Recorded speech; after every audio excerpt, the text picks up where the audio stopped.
am delighted to welcome everyone back now for our ninth edition of USISPF's Indo-Pacific Security Dialogues. These are our monthly panel discussions with experts featuring think tankers, journalists, academics, former government officials, as you can see right now on your screen, now in the private sector, discussing all things Indo-Pacific. Of course, the slight caveat is this time we're going a little beyond the Indo-Pacific because of the state of the world that we are in. The current configuration in the Middle East has drawn up a new geopolitical reality, and our webinar today will shine the spotlight on the crisis in West Asia, the commercial angle, and the fallout impacting various sectors in India. The discussion will underscore the strategic interconnectedness between India and West Asia, the outlook for IMEC, and how New Delhi is bracing for the geopolitical, diplomatic fallout and any economic fallouts after the skirmish in West Asia. Our webinar today will also touch on, the geopolitical realities of an existing front region. What is the Washington perspective? How is the military-industrial complex looking at it? And New Delhi's exposure to various sectors, from energy, obviously, logistics, supply chains, the hit taken by the aviation sector, IMEC's hard pause, maritime implications, and overall macroeconomic exposure.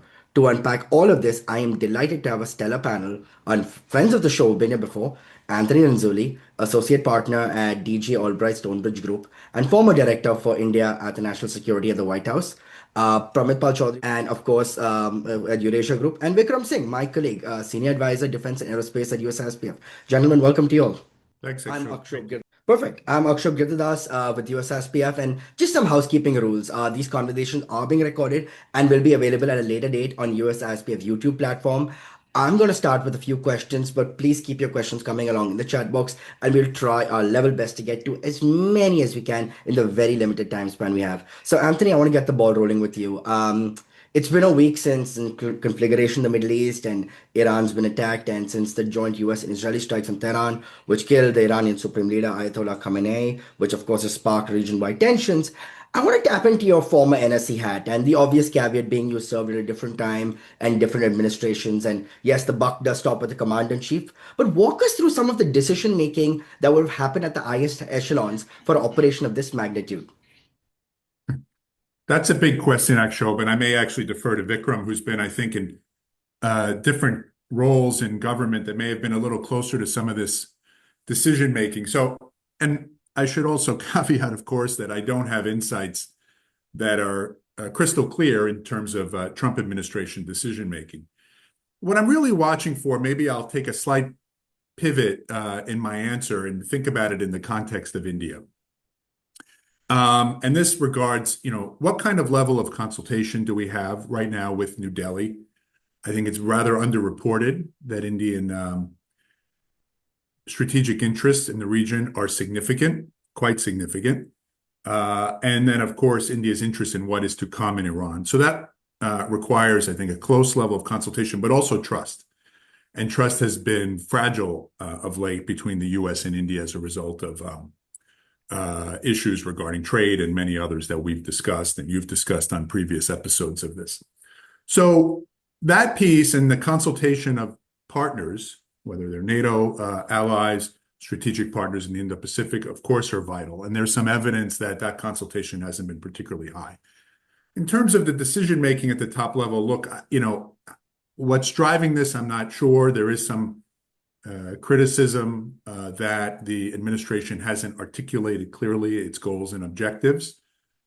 When it comes to partner and ally management, this is very, very important. It doesn't mean we need to indulge all of those interests all of the time. But I think making sure that you have a clear message of what you're hoping to achieve and in what time frame, and a level of trust that the interests of your partners and allies will be taken on board. And possibly also you'll harness those resources, if possible. In this case, that might not be possible with regard to India, but in other conflicts or other challenges, it may be. And all of that, I'm just not seeing a whole lot of evidence of that just yet. But let me turn it back to you, Akshob, and others may have more insights. Oh, thank you for that, Anthony, and welcome, Pramit. We always say the irony about critical emerging tech is we still Zoom always keeps us locked out. But I know Vikram and Anthony had their fair share of trouble, so welcome to the club as well. Vikram, Anthony said tag Vikram, so I'm going to come to you next. And tapping onto your former hats in government. I mean, then Department of Defense, now Department of War. You've served under five Secretaries of Defense. Safe to say, Secretary Hegseth, of course, a different kettle of fish, much younger than his predecessors and less military decorated than some of them. I suppose the larger question in Washington has been, President Trump ran on another campaign about ending forever wars, the sort of isolationist foreign policy, and the sacrosanctity of non-interventionism, something that's not been seen since the Marshall Plan of sorts. This doesn't seem to be moving away from the Bush-Cheney-Rumsfeld playbook. I mean, the bigger question facing the military-industrial complex now is this: the protracted nature of this duration. Have we turned the clock back to 2 decades ago with another long-run campaign in the Middle East? Because President Trump has already said it'll go on for 4 to 5 weeks. Some military experts saying no, it's going to be longer. But at what cost to the exchequer? Because an estimate recently said for Israel, it's costing approximately 3 billion per week. So I can't even imagine what the American exchequer is paying for this, Vikram. Well, right. Thanks. Wow, Akshay, you've loaded a lot into these early questions, and along with Anthony just caveating that some of this is speculative. I would assume we're a billion or 2 billion a day probably in U.S. expenditures. This our military is unparalleled in what it can do, and it is expensive. We've seen a lot of examples of how tactically and operationally effective we can be. And I think the question is strategically, where is this putting us, and what are the implications for the Indo-Pacific, which I think again are extremely substantial.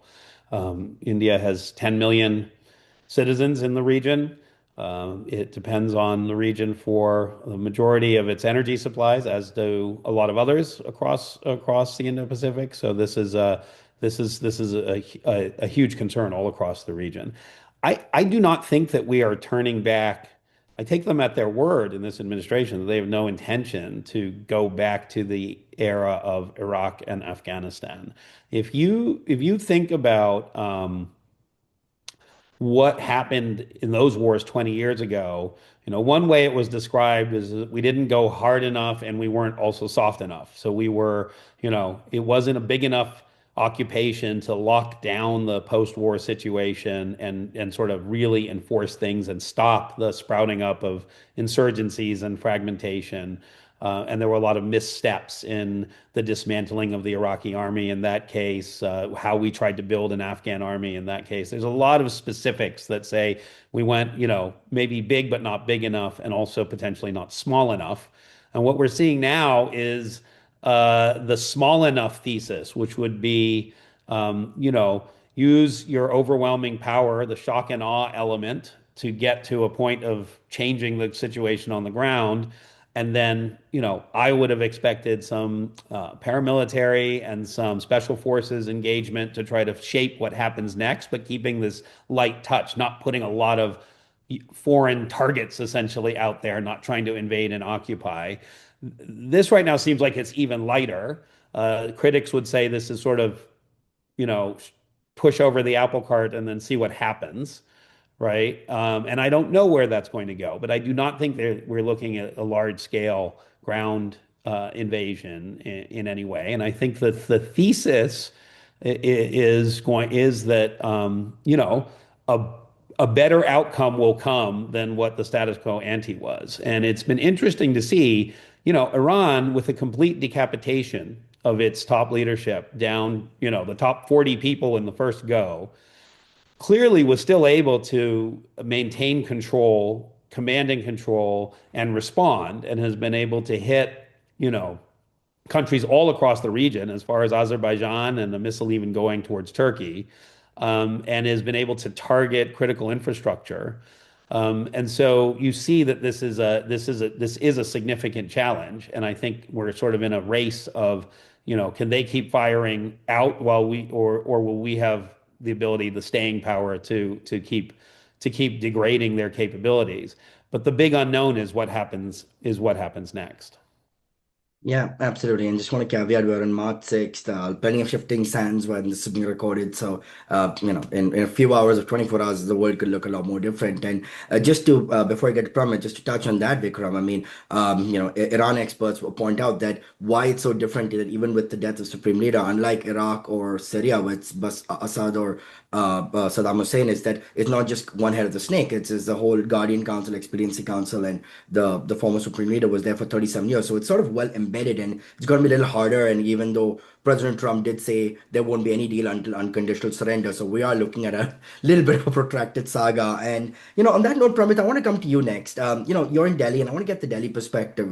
Prime Minister Modi was just in the region visiting Israel, cementing the partnership with Tel Aviv, and now India and Israel have elevated the strategic partnership more. Key agreements on defense, AI, agtech, cybersecurity. What's the mood in Delhi right now, which on a normal week would be welcoming delegates in droves for Raisina, but of course some people have not been able to make it with the bottlenecks of transiting to the Middle East. New Delhi's strategic autonomy has been sort of walking this careful diplomatic tightrope. Iran pre-2019 was very vital for India's energy exports. Chabhar port also on the connectivity side, and Israel for defense and ag tech. Just hearing what Mr. Landau said recently at Raisina, I'm just curious, how does MEA now deal with all of this new crisis in West Asia? So, I mean, I think the key is that what's happening in India now on its West Asia policy is that traditionally, and it's Indian public, it was Indian diplomats used to say that publicly, that India maintained a set of bilateral relationships in the Persian Gulf and to some degree the Levant, and basically spent its time trying to ensure none of these got entangled with each other. So, in effect, India was looked upon West Asia as an extraordinarily difficult part of the world. It did not want to import, let's say, Shia-Sunni disputes to a country, to a home which was third largest Sunni and third largest Shia populations in the world, and kind of maintain that for quite a while. I would say now, have you starting as because India's economy is now so big, it has to import incredible amounts of energy. And you saw countries like Saudi Arabia, King Abdullah, for example, in his making when he became king, his first foreign trip was to India. Why? Because he said, "You guys are going to be the future of hydrocarbon demand for my country." Israel, which began as a relationship that almost nothing, over time, India has now become the biggest buyer of Israeli arms in the world. Um, I remember once talking to Shimon Peres about this, and I said, "We've become very dependent on overly dependent on your weapons."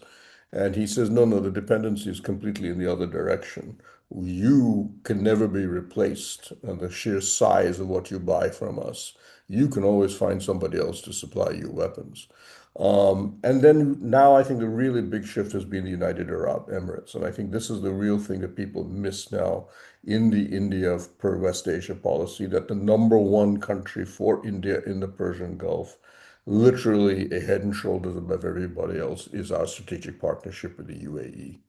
And it goes starting back in 2015, and it has just kept growing. So what India is now prepared to do, at least rhetorically, is to actually tilt in a direction. Before, India's policy was very strict. Absolutely no, we will take not a stance on anybody because we can't afford to take a stance in any conflict or fault line in West Asia. Now India is being pretty clear. Uh, Israel is now one, as has been for a while and continues to be. It helped in Kargil, it helped in Operation Sindoor. It has been a consistent country. One of probably the closest and most uh, I think within the Indian establishment is seen as really the country that is most likely to help us in a conflict, and most dependable in helping India in a conflict. Um, but so if Israel and Iran have problems with each other, India will at least not criticize Israel for what it does or what had relationship with Iran. But what it will do, and you saw this in this conflict, it will criticize Iran if they attack the UAE. And it has been very clear in its own private discussions that attacking the UAE is, in our view, not an acceptable policy, and it has publicly criticized Iran on that position.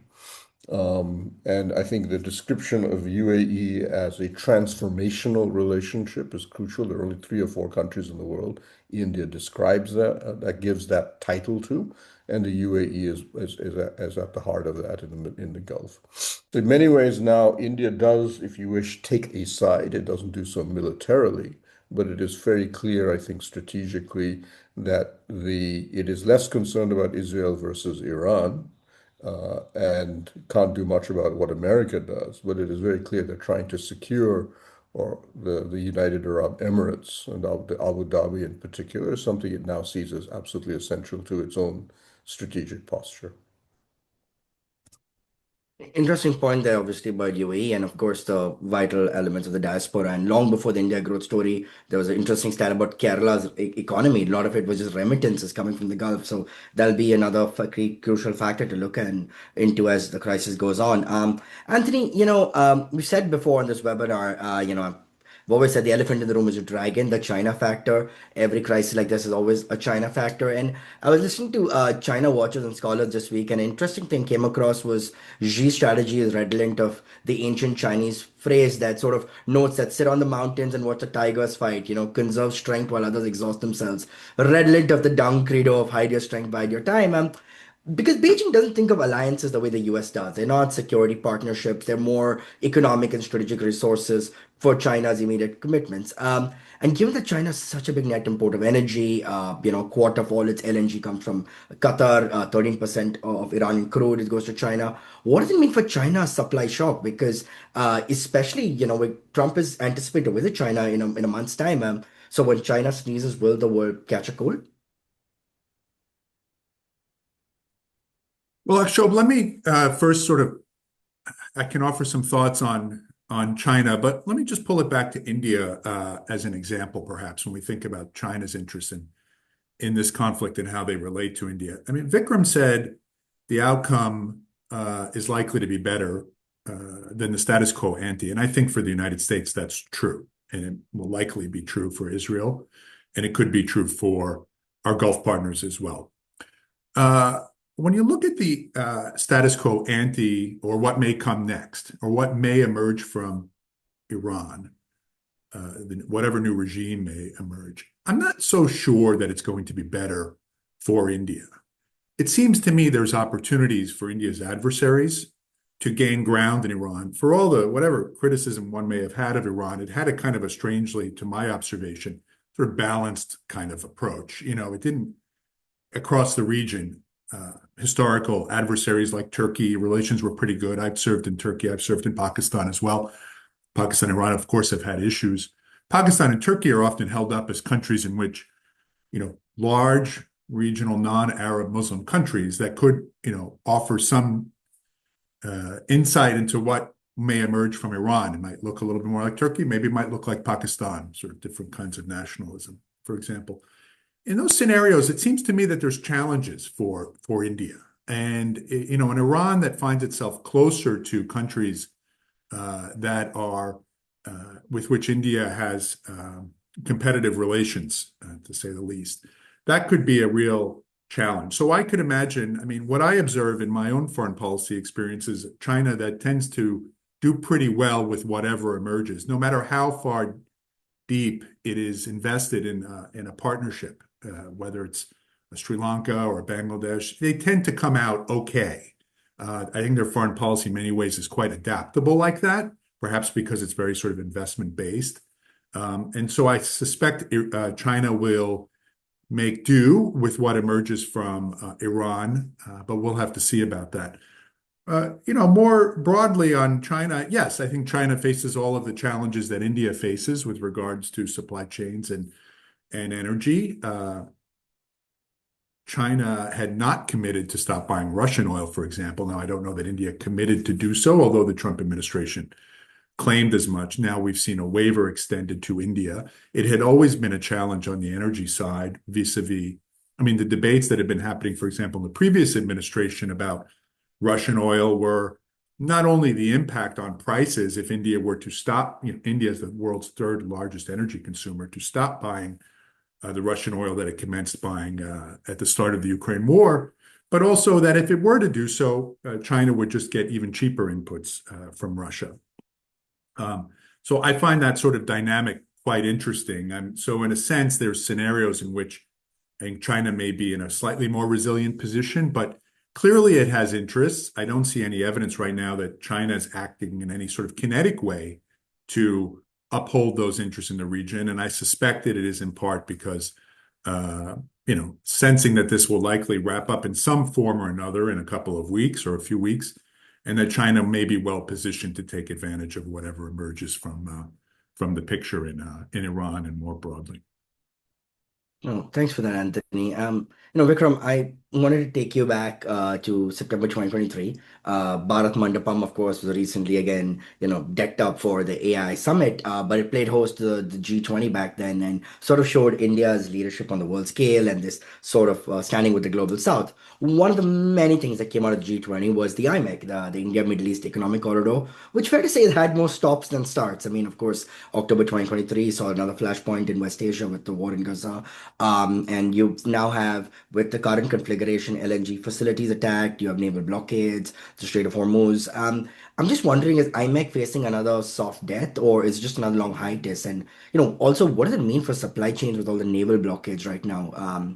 What are you seeing right now, particularly given that the IMEC was supposed to be another US-India collaboration in another minilateral format, but that's the infrastructure pipeline seems a big question mark right now. Yeah, I mean, it's a good question. Just really one quick bounce back to what Anthony was saying. I mean, what I said is that the administration is expecting the status quo will be better. I don't know that it will be. I do believe that even for Israel, perhaps chaos in Iran is better than the status quo ante. I don't know if that would be true for most others. That's probably acceptable to the United States. The reality is we see, and I think Iran's actions in striking all of its neighbors, and not just striking U.S. military bases, but striking at the heart of its neighbors, essentially economies by striking oil infrastructure and other things, has probably done a good job of consolidating support for what the United States is doing, much more than they would have otherwise seen, because I think everyone was feeling more cautious.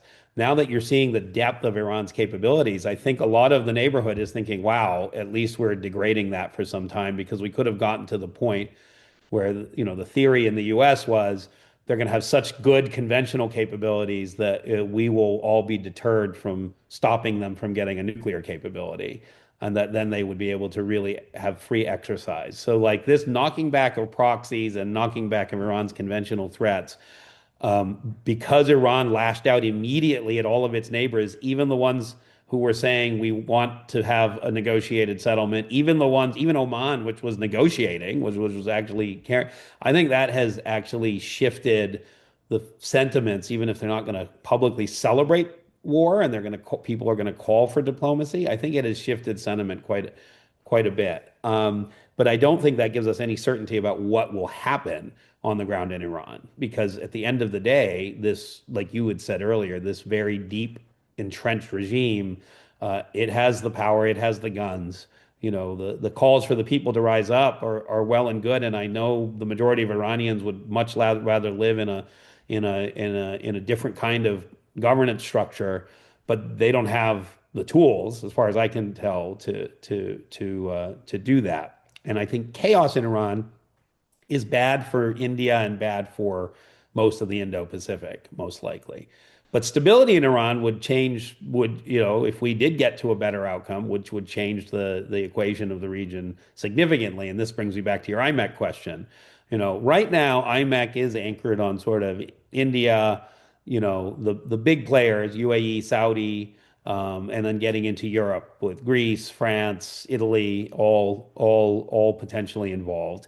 And I think the aspiration behind IMEC is unlikely to go away, but Mm. it is definitely going to be in a hiatus, in the sense that much of that ambition has been somewhat on hold since the October since the Hamas attacks on Israel, since the Israel-Gaza war started. I think at that point we sort of Mm, saw IMEC turning into more a lot of talking and thinking about where it could go, but very limited ability to operationalize it just because of the realities of that conflict and what it meant for what Gulf countries were willing and able to do to advance IMEC and Israel's own focus being very, mm, very much on its own immediate security needs rather than on regional integration.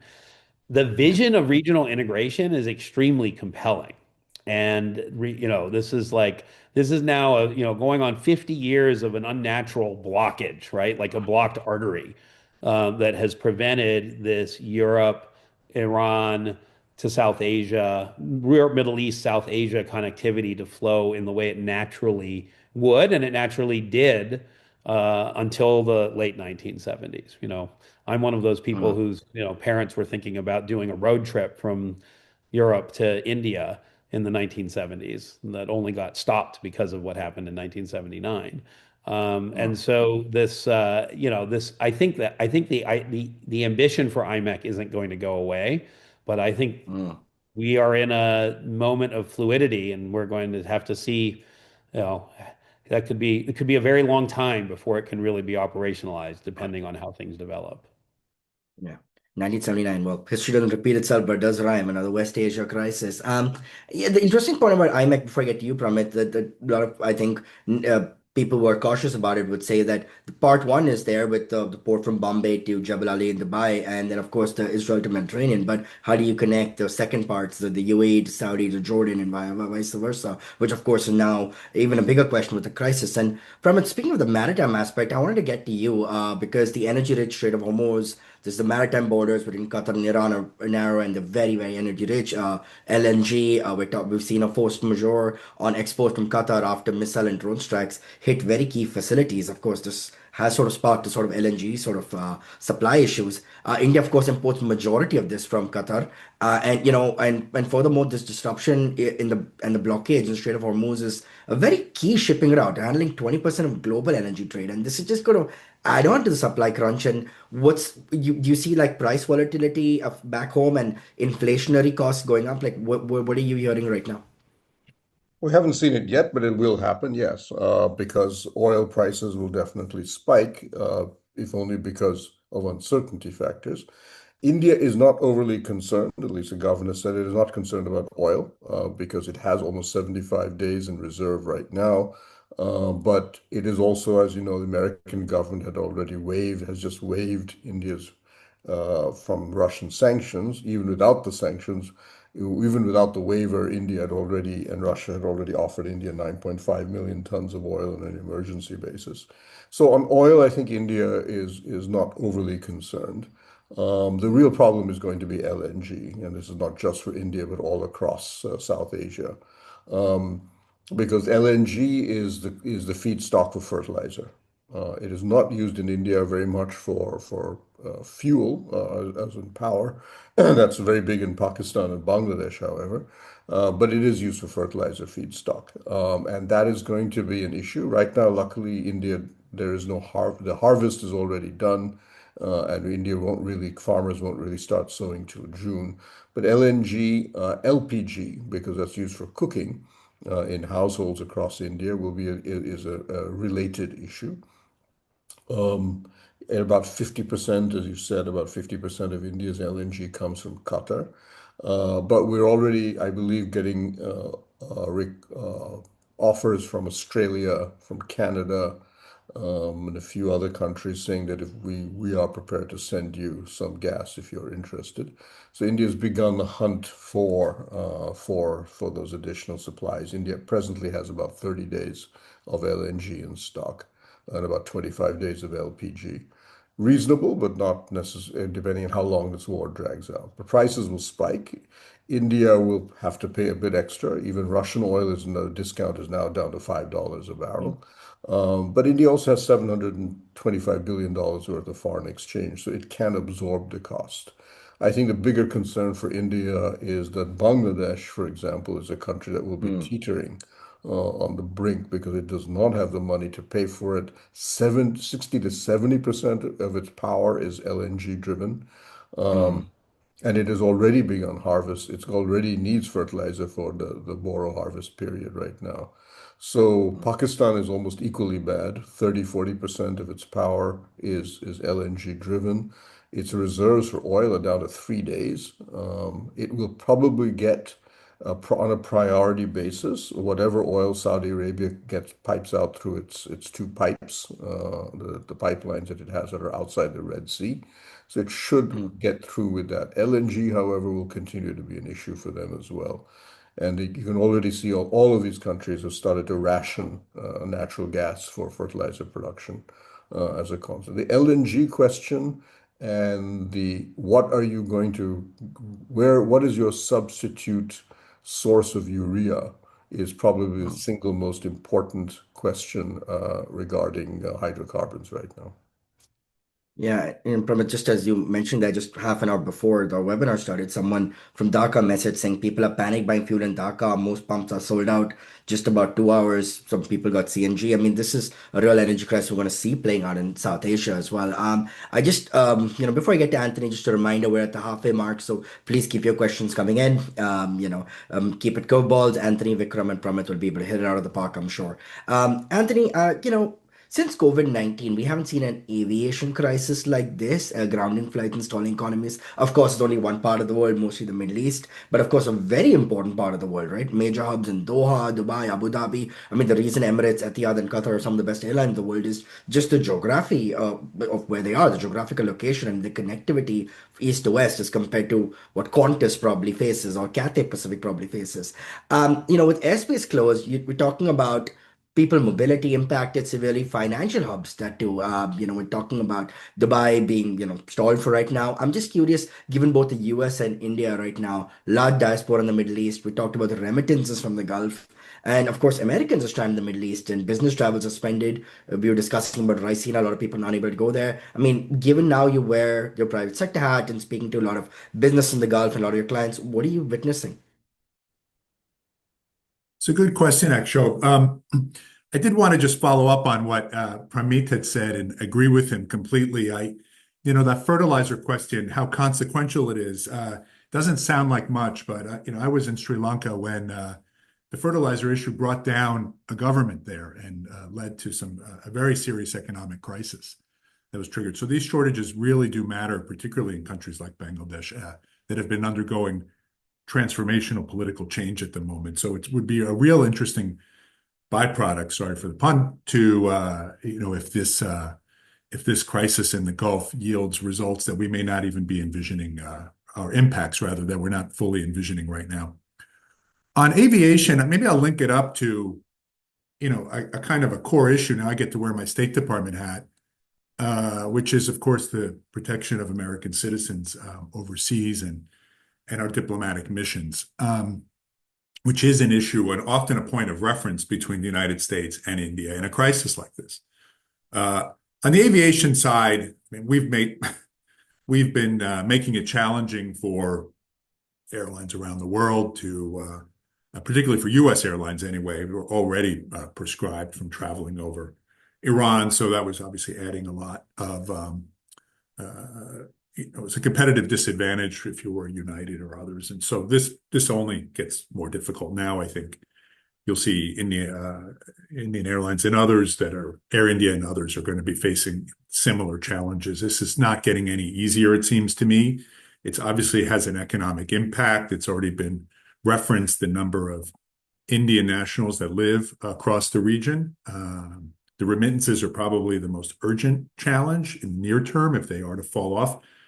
India can absorb them far better than Bangladesh or Pakistan. I don't think that we'll see where those go, but those were at record highs, those remittances, last year. And so they were very, very essential to the relative stabilization that Bangladesh and Pakistan, as well as Sri Lanka, saw in the last year.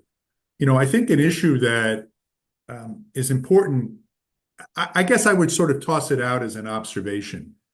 And going forward, it's something that I think needs to be more closely watched, which, as long as I can remember, the Department of State and its travel advisories and guidance were the reference for travelers, whether it was business travelers, students, otherwise, right? And our ability to, and our sort of foresight in terms of anticipating some of these challenges was quite good. Of course, we made mistakes, but this is a total turnaround from where we were not that long ago. I mean, coming out of Benghazi, we had in the first Trump administration, for example, a very cautious approach to the protection of American diplomats, first and foremost. And we were quite aggressive, the State Department, meaning not we, but the State Department, in terms of how it was referencing and interfacing with American citizens in the event of crisis. Now it seems like we've completely lost the playbook. And the economic impact could be significant, at least for the United States. I mean, a place like Dubai was, of course, seen as a very, very safe place to do business, and many Americans resided there. Investment was growing. I don't think that's necessarily going to turn around, but it is now a factor that's going to need to be assessed. And again, here the State Department has proven to be, I think, its guidance and advisories are totally dated. They've been really slow in their communication with citizens, now scrambling to get people out of a region, which is really, really difficult, which also means that the United States is probably not in a position to help its friends as it might have in the past, including India, with evacuations or whatever it may be. Typically, India is pretty capable of taking care of itself, but it has absolutely been one of the pillars of consultation between the U.S. and India when it comes to crisis in the region, in any region, Ukraine or any place where we see Indian nationals. It's something we talk to India about. And so I've got concerns there, and I can go on and on about this, even in Pakistan, where we had consulates come under attack, and it seems to take 3 days to cancel visa appointments. It seems like we've lost the thread, and this speaks to the importance of having good capabilities around the world. This is an important part of American and indeed, I would even say regional and global security, and one that I think has frayed over the last couple of years. And I'm sorry, I just didn't directly answer the question, but you touched on something that I think has been an important feature of the conversation around this conflict. No, absolutely. And in fact, from my years living in Singapore, one of the questions I always was asked to compare Singapore and Dubai. And after a while, I do what the Thais colloquially say, same, but different. But one of the key differences, even though we talk about China and Indo-Pacific, and Singapore is a little more ensconced than Dubai is from this kind of fraught region. Vikram, I wanted to come to you next on this because a topic that we've discussed so often here, and just touching on what I touched on before, was just the Indo-Pacific and Quad maritime aspects and the Indian Ocean. We'd read the recent report of the sinking of the Iranian warship by U.S. submarine near Sri Lanka. IRIS Dina, if I'm not mistaken, had participated in naval exercises hosted by India before heading out to international waters in the Indian Ocean. Secretary Hegseth, alluded to how this has gone beyond just Iran's maritime borders.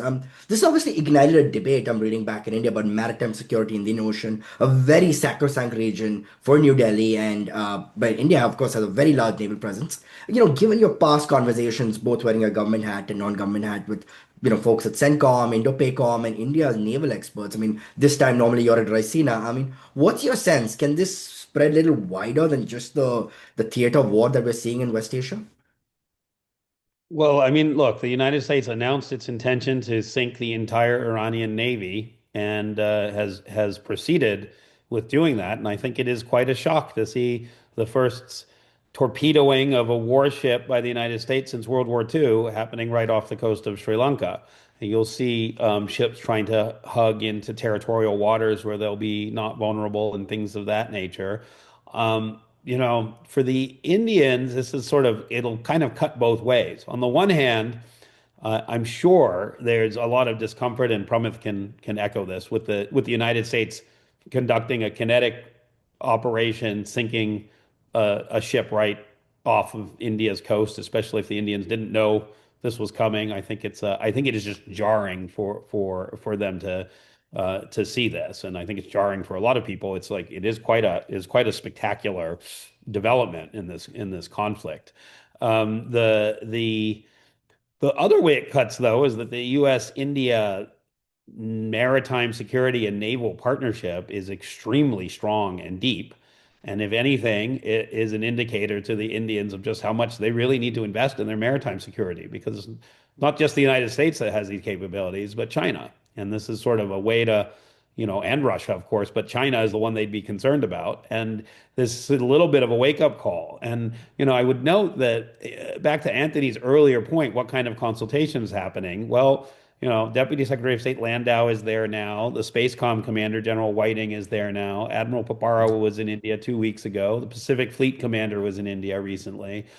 What we've seen is a very steady stream of high-level engagements. What we've seen less of is like the big pronouncements and public stuff, but the behind-the-scenes engagement, whether that's been on the trade talks up through the Supreme Court ruling or on mill-to-mill cooperation, most of this has been continuing, and I think that's a reflection of just fundamental strategic interests between the United States and India that remain that converge, and that you're seeing a management of the relationship, even amid a lot of stuff that would be where there would be strong difference of opinion or outright resentment. I do not think that India is not going to get over the sort of imposition of 50% tariffs for the past Yeah. year just like that. Even with a trade deal, it'll have a lingering effect.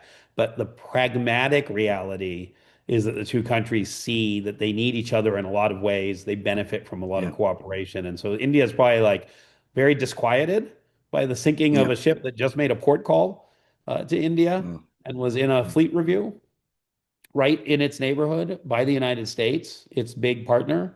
But at the same time, it's also probably going to reflect on that and think, how do I deepen my Navy to Navy cooperation, my technology cooperation, my anti-submarine warfare capabilities, all of these things that India has to do more on just to keep on pace with the threat it faces from China.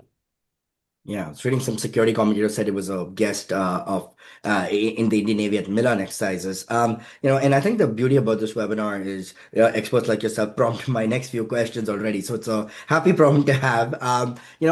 Pramit, just wanted to get to you next because New Delhi just coming out of this protracted trade talks with Washington, which, after the February visit last year, in a very cold Washington winter, ties seemed warm. And then, of course, we had Liberation Day tariffs, and then the 25% except punitive tariffs went up to 50%. Now that Washington just had sort of this agreement and the tariffs came down, but reports now state with this crisis in West Asia, this is going to hit Indian imports really hard. There's estimates like whopping 100 billion in imports that are impacted, not just crude oil, but LNG, but fertilizers, diamonds, and industrial materials at risk, And this is going to push food prices up as well, as you touched on really. Just right now, we're seeing how much a rupee is losing against the greenback, against the dollar. 1992, what's the current rate? But just when we thought things are settling down, this other West Asia crisis is just going to put things back on the table at where we were. Have we just kind of, robbed Peter to pay Paul in another crisis? Okay, so you're saying imports or you're saying exports? Because we don't Imports. we don't import gems and jewelry. Um, Yeah. so we export to the Gulf. Yes, the Persian Gulf is one of the three biggest markets. In fact, I think it's the biggest market as a region that India has in the world. So there will be a cost. I think what Anthony correctly pointed out, remittances over time would be an even bigger cost for us than exports would be. And it sort of depends, therefore, how long this conflict continues. But keep in mind that the Persian Gulf has had conflicts before, which have locked down Indian trade capacities in that region before, and we have recovered. In fact, I would argue the bigger problem right now is the fact that the Persian Gulf Emirati countries are running out of food. They Yeah. don't produce anything. They literally import all of their food from overseas, and they don't have any. They're running out of stocks. I think Abu Dhabi is and Dubai have ordered the hotels to reduce their breakfast spreads into really basic things because there's no way to move a container to Abu Dhabi from a non-Persian Gulf port right now. So that's part of it. And I think, yes, but I think one of the things that India has realized, and may, to some degree may one day thank President Trump for this, is that we had become overly dependent on basically two or three markets in the world. The United States, Europe, and the Persian Gulf, even ASEAN, we didn't really export that much to. And we can see now a very determined effort for India to diversify its trade. The fact that we are now looking at Latin America, which is really, somewhere for most Indian, or for Indian diplomacy and Indian trade is right out there, beyond the asteroid belt normally. Suddenly we will have a Chilean FTA. We are in trade negotiations with Mercosur. We've begun them with Mexico. And you now have countries like Colombia, which is the third largest importer of Indian motorcycles and scooters in the world. So you're starting to see these things, and I think that's excellent. We needed to do that become a serious exporter of quality. And the Persian Gulf is only, I think, the crisis should only further enhance the sense in India that we need to diversify away. There will be a blow on the export side, as there is for everybody. I think the bigger concern, though, however, is really the short-term impact of the hydrocarbon prices, whether it will be inflationary. India's just brought 2 years of inflation under control and will be really determined to try to keep that, because that has a much bigger macroeconomic problem in terms of interest rates and long-term growth rates. Keep in mind that the UAE and Saudi Arabia are also major sources of foreign investment. They are big FDI sources for us. UAE and both of them have put somewhere between $40 to $50 billion into India and their sovereign wealth funds and so on. We will be nervous about some of that dropping off because they've already had to begin to liquidate their foreign assets just to pay for what they're doing right now, maintaining their economies and so on in the present war situation. So there will be a disruption this year, and I think that is going to be big for us. But curiously enough, you look at the 50% tariffs that were hit, and the effective tariff is about 35% from the United States. India's economy still pulled in 7.4% growth, which is pretty good when you're facing that your second largest trading partner has decided to do this to you. Yeah. But also keep in mind with America that despite the FTA problems, American companies continue to invest in India. So even as we were fighting with the Trump administration on the 50% tariff, we had $67 billion worth of investment done by Silicon Valley being announced. Clearly saying that, yeah, FTA is going to resolve. If it doesn't get resolved, does not matter. We still need to be in India for our AI infrastructure and so on and so forth. So to some degree, what would be interesting is we have to assume in India, and I think in almost any part of the world, that geopolitical instability is simply going to grow. And what is crucially important is that neither of the superpowers, the US or China, is prepared now to underwrite the stability of the international order. They will not send troops, they will not send ships, they will not spend money, and sometimes they will actually contribute to that instability, where they will weaponize supply chains, they will do whatever they want.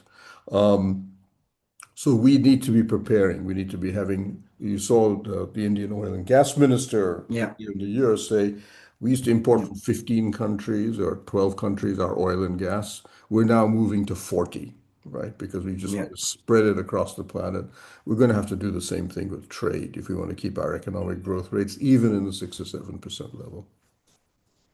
I mean, every crisis, there's sort of this new I wouldn't say opportunity, but there's a new recalibration. Like when COVID-19 happened, it showed the world that supply chain disrupted in China could not be supply chain disrupted in the world. And hence this China plus one strategy in India sort of leveraging more of its make in India and PLI. And, Anthony, you have two very important topics here. And just as I mentioned, we're at the business end of the webinar. So I just want to, give you each a question to kind of close it out. Anthony, you work on undersea cables, and they were, as per estimates, carry roughly 95% of global internet traffic, and they become such a critical piece of global and geopolitical infrastructure. I mean, you worked on the joint leader statement in 2023 when Prime Minister Modi's historic state visit to Washington and featured undersea cables prominently. We saw when the disruption in the Red Sea happened with the Houthi attacks not too long ago. Are we seeing some sort of vulnerability again on what global connectivity looks like right now? Another major cause of disruption?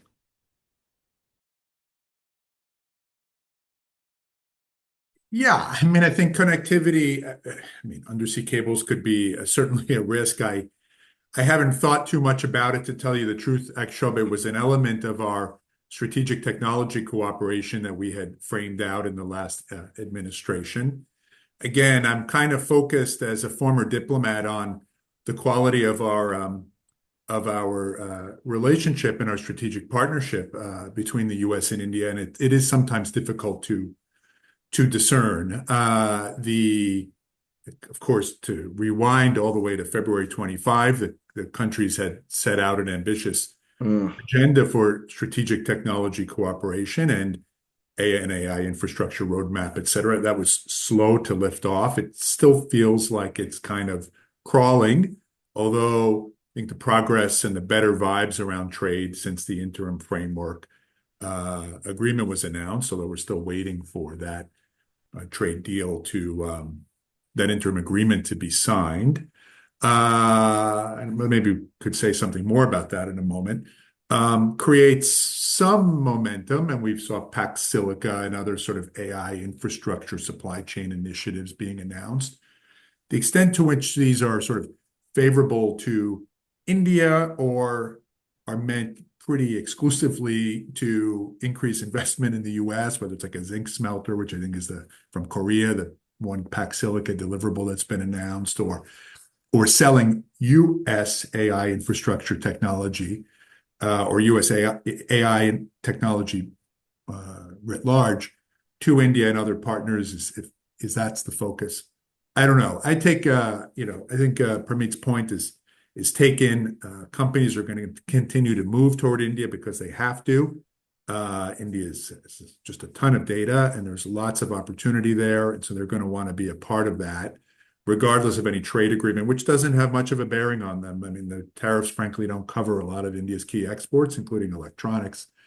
But in my observation, my private sector capacity, some companies take the market signal, and I have sensed a little bit of it feels like some of the momentum in which some of that supply chain was being moved to China has slowed. There's a joke sometimes that I pick up that, the plus one in China plus one is China.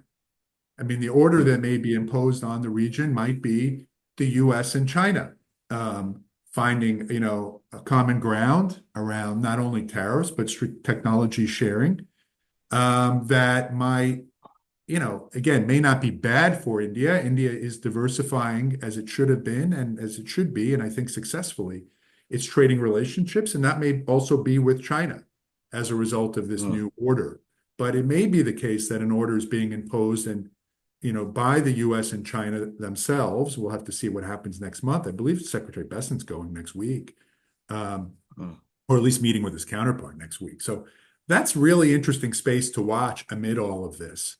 What's unfolding in West Asia and more broadly. So I think strategic technology cooperation between the US and India is vitally important to both countries because it's in both of our interests and key to our, prosperity in the future.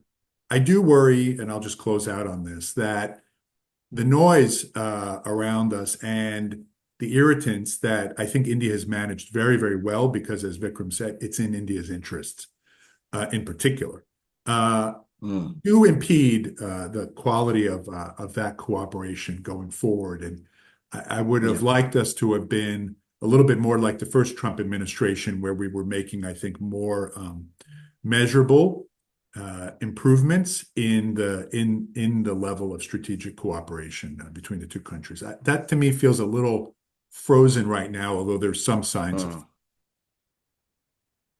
Yeah. Well, on that note, I mean, Vikram, one of the key points that we haven't touched on as much is the connectivity of Chabahar port. I mean, Chabahar and Gwadar are both deep sea ports off the Makran coast. I mean, and on one hand was India and Iran with Chabahar, China and Pakistan with Gwadar with CPEC. How are we thinking about long-term implication of these deep sea ports right now, especially with the current crisis? Yeah, look, I think everything is very unknown right now. The fact is, if this is a blip, if Iran's ability to attack infrastructure it goes away, if if things stabilize, then then actually this will have been a blip, and the price shocks will be absorbed.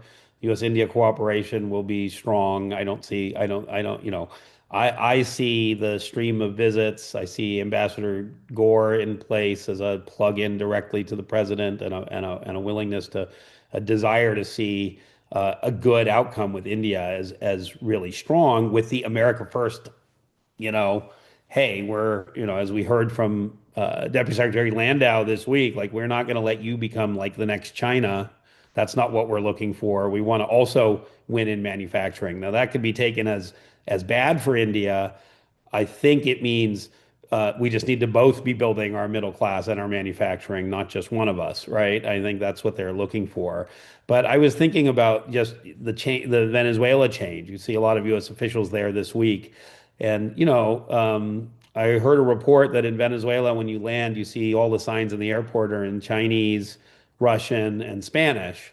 I think the US government would be very happy if those signs ended up being in Spanish, English, and Hindi, right? I mean, I think like India is the welcome next level player in our hemisphere, in Africa, in Southeast Asia, in Central Asia.